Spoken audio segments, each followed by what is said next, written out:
Commémoration de la victoire et de la paix. Hommage à tous les morts pour la France.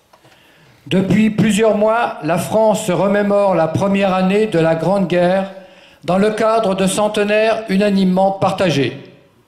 Les Françaises et les Français se mobilisent pour rendre hommage à leurs aînés et rappeler leur fierté à l'égard de l'histoire de notre pays.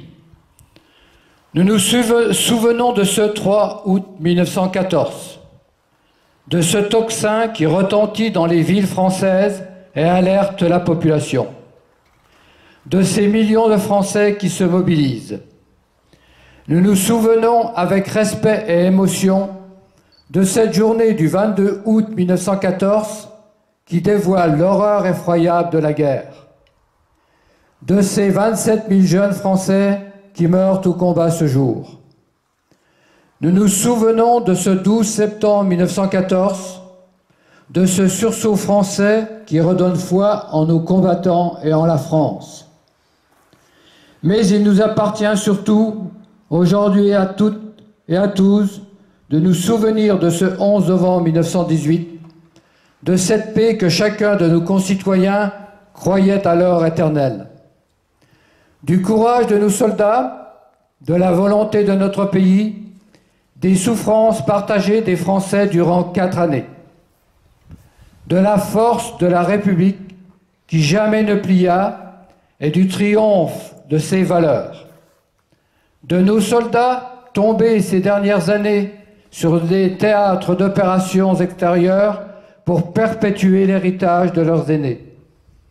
Depuis 1 an, le centenaire de la Grande Guerre mêle intimement mémoire familiale et mémoire nationale.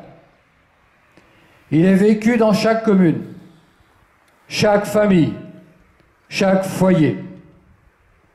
Il rassemble l'État, les collectivités territoriales et les associations.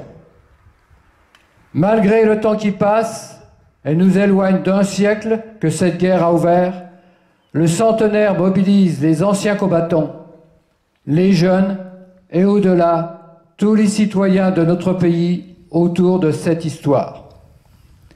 Il témoigne de la réalité de la guerre, de sa brutalité, de son humanité aussi parfois, de son caractère mondial enfin, en particulier à Notre-Dame de Lorette à travers l'inauguration d'un mémorial où sont inscrits par ordre alphabétique les noms de près de 600 000 combattants de toutes nationalités morts sur les terres du Nord-Pas-de-Calais. Ces 600 000 noms, aujourd'hui gravés dans le marbre de l'histoire et dans la mémoire de l'humanité, nous rappellent combien la mémoire de la Grande Guerre est une mémoire mondialisée et pacifiée. Aussi, cette journée est dédiée à la fraternité entre les peuples et à la paix. Elle invite à la réflexion que chacun d'entre nous doit conduire sur la nécessité de préserver la paix, de défendre les fondements de notre République et de l'Europe et de garantir la place de la France dans le monde. Fermez le banc.